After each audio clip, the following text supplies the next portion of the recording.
What's up YouTube? Porsche here with another video. If you caught my last video, which I called part 1, that was mostly about the experience I had, or sorry, the bad experience I had purchasing a Porsche GT3 RS at my local car dealership. It ran a little bit long, so I decided to divide that video up into 2 videos, with the first part only being about the bad experience and the second part being about how to buy a GT Series car if you're interested in buying a Porsche GT Series car, and the strategies that I used to find the right car and get the right price. So yeah, let's jump right into that. Let's move more in a positive direction, away from that negative thing that happened with the Carlsbad Porsche dealership. And after I found out that they wouldn't do it, I called every Porsche dealership in California, Nevada, and Arizona. And the thing that sucks about GT Series cars, so that's the GT3, including the Touring, the GT3 RS, the GT2 RS, at one point there was the 911R.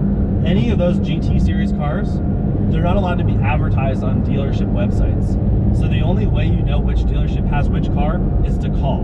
You have to call every dealership, or whatever dealership you're thinking you want to go to, and say, hey, do you have a GT3 RS in stock? And they say, yeah. And then you have to say, okay, what options do you have? What color is it?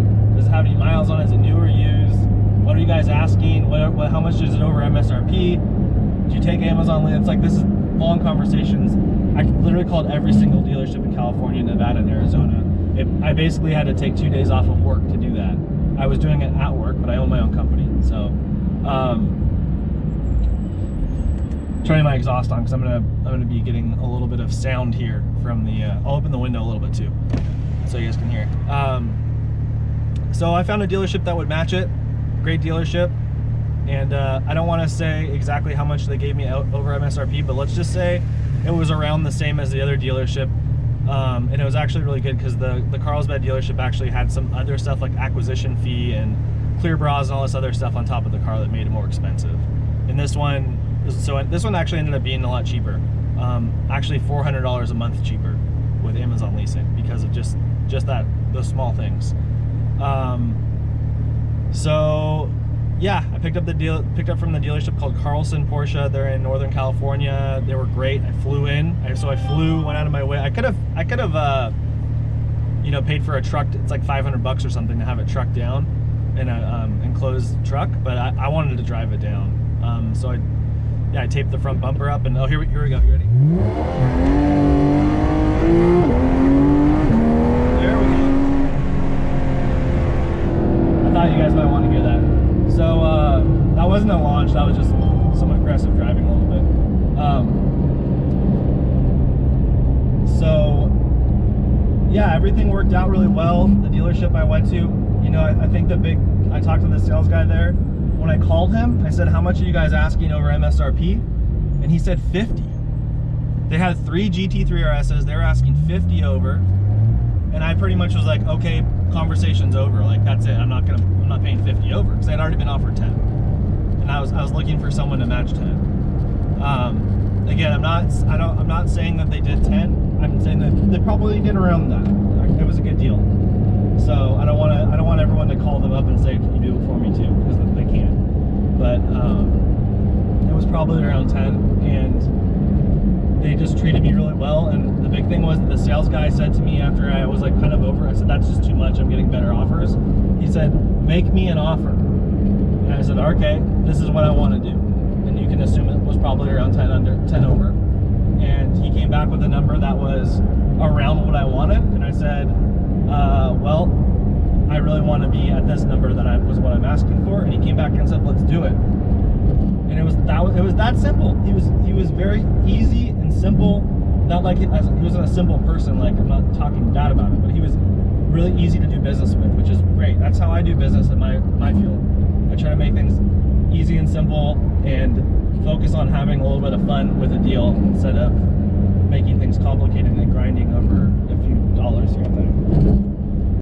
All right, I'm just gonna add this quick little snippet. Is that a real word? Snippet of Carlson Porsche, that everything you can see on their website. So I just googled Carlson. It's spelled CARLSEN, Porsche, whatever you want to call it. They have 76 Google reviews, 4.4 stars. That's really good. And let's see, their Yelp looks really strong as well. Looks like 4 out of 5 stars, 257 reviews. Probably with one of the latest reviews being mine. Yep, right there, 5 stars with pictures. That's me. So I'm gonna go back. I'm gonna go to their website real quick here. This is their website. Every Porsche website looks almost exactly the same. I think that they're held to do it that way by the brand. I think they have to all kind of have the same layout and the same experience in every dealership website. So you go about us, let's see, or about us, and then the Porsche team. I think this is it. And yeah, so David Saucedo, he's the general sales manager. I did talk to him. He was super nice, very helpful. I only talked to him because my sales guy was actually on a vacation that day, so he helped out. My sales guy is right here, Tony. I'm gonna zoom in as much as I can here. So there's Tony, this guy right here. Awesome dude, super nice, really easy to do business with, as I just said in my video. If you need to call him, here's his phone number. I highly recommend going to Carlson Porsche in Redwood City. They're not paying me to tell you that. There's no endorsement from them or anything. They just, plain and simple, I worked hard to be able to afford this car. I worked hard to get the deal I got on this car, and they deserve a lot of credit for working hard with me, I guess you could say, to get me this deal on this car. If you are in the market for a GT Series Porsche, I would say be ready to take a day off of work, or if you can kind of do some other things while you're at work, you have to take the time and you have to call the dealerships. I made a spreadsheet, and I have that spreadsheet available if anyone is actually seriously looking for a Porsche GT3 RS right now. My spreadsheet's still going to be very up to date. As of right now, it's the first week of January. I guess it's the second week of January right now. So if you need that information, I'd be more than happy to share it with you. That would include the prices that the different dealerships are asking, which cars they have, and their phone number and things like that. So feel free to reach out to me if you need that information. I believe you can email me through YouTube, or you can message me on my Instagram. My Instagram is @Porsche, just like my YouTube channel, with an underscore at the end. You can feel free to reach out to me and DM me on Instagram as well, and give me your email address. I'll shoot you over a spreadsheet.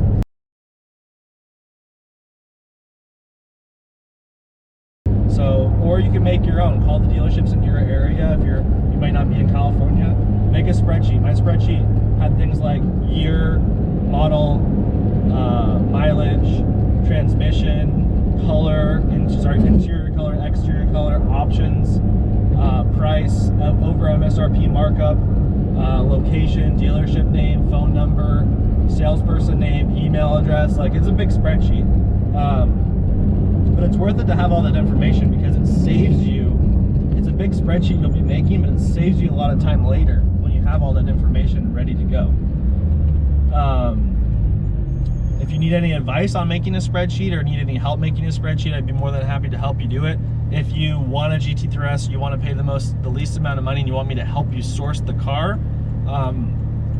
that's not my business, but I'd be more than happy to try to help you.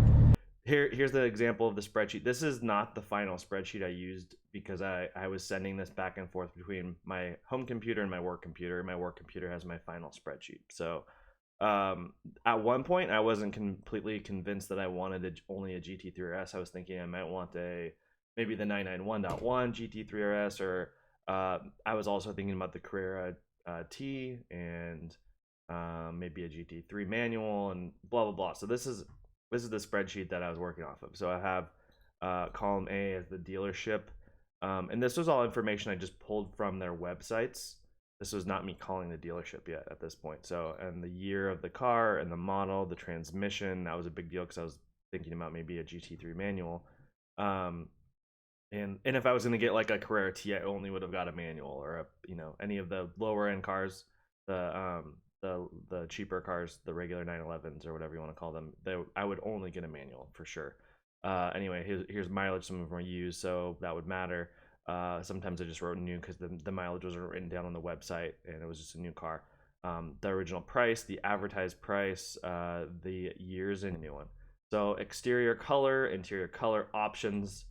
So I was skipping a lot of the stuff that wasn't like little stuff and mostly writing down the bigger stuff, like, you know, LED headlights, Bose sound system, seats, certain types of seats, depending on, some cars had like, you know, sport seats and bucket seats and blah blah blah. You know, GT3s and GT3 RSs have like chrono package and ceramic brakes and stuff like that. Stock number, so this is just the stock number. This is useful if you are calling the dealership, because the dealership will sometimes say, what's the stock number, do you have the stock number, and it helps them to get things done faster. So it only takes you a few seconds to copy and paste this number, the stock number, into this spreadsheet, and it could save you, you know, 10 minutes when you're on the phone with them. And if you're making a whole bunch of phone calls, that few seconds that you do to copy and paste that will save you a whole bunch of time later. Same with the VIN. You may want that VIN later for the VIN analytics website too, things like that. Or you may need that VIN for some reason or other. You may be calling your car insurance company to get a quote for the insurance. They will ask for the VIN sometimes. And then the pictures, are they real or just stock images? And then the link. So like, let's see, this Carrera, regular Carrera, not even a T, manual with a manual transmission. You'd think my computer was really slow by how slow all this stuff is happening right now, but my computer is insanely fast. The i9 9900K processor. Okay, so look, this one still works. It's an orange Carrera. So anyway, this is just nice because after you make this huge spreadsheet, you know, you go back and you're like, oh wait, and now you're sorting, you start to learn which cars you want, and then you kind of refocus back. And, you know, for instance, like let's say you decide you do want a Carrera T. Well, you can go to a spot like this, sort, select, hit the select all button. So all of these things are deselected. And then C2T, which is Carrera 2. 2 is for rear wheel drive. 4 would be for all wheel drive. So C2T, Carrera 2-wheel drive. I can't talk. Carrera T, which is a rear wheel drive model. I don't think they even make Carrera T in 4 all wheel drive. But anyway, so that would only show you Carrera T's if you sorted like that. So if you ever need any help with stuff like that, again, you can email me and I could try to walk you through some of that a little bit. I know if you're not good with Excel, if you're new to Excel, it's a little bit confusing. But there's a whole bunch of stuff you can do with sorting the information. You collect the information and then you can sort it, and it can make your life a whole lot better for your shopping experience. You don't need, this is how you cut out the car salespeople and the dealership and all that BS that this will save you money. When information is money, right? So if you have all the information, and because the dealership will say, oh, these are really rare, there's none of them out there. If you're like, oh, what are you talking about, man? You know, I've got my spreadsheet right here. I see there's 10 Carrera T's in Southern California. Your car's not rare. You know, you got the advantage now because you called them on their bluff, right? So, all right, I'm gonna cut it off here. My final spreadsheet though was a lot more, was only Carrera, GT3 RSs that were 2019s. And I do have that available if you want that. So feel free to ask for it if you need it. Thanks. Back to the driving part. I think we'll leave it at that. As I said at the beginning of the video, I'm definitely on a race now to get more subscribers so I can get my channel monetized. I do spend a lot of time making these videos, and if I could get it monetized, it would help to kind of justify the time that I spend. It's not like I would make a lot of money off of them or anything, but it would be nice just to say I did it. It's a goal, right? Just like this car was a goal. So if you don't mind, if you've watched this video and you liked it, or if you watched this and other videos and enjoyed them, I do appreciate you subscribing and hitting the like button. Anyway, I'll be making some more videos about this car. I'll be making a lot of videos about this car. I'll also be going to CES tonight, the Consumer Electronics Show in Las Vegas. They usually have a lot of really rad cars there. So I'll be taking some pictures and some quick videos, and I'll have probably a new video going up about cars at CES, something like that. So stay tuned, and I'll see you guys in the next one. Thank you. Oh, wait, sorry. Not going yet. You guys ready? PDK Sport, exhaust is on. Here we go.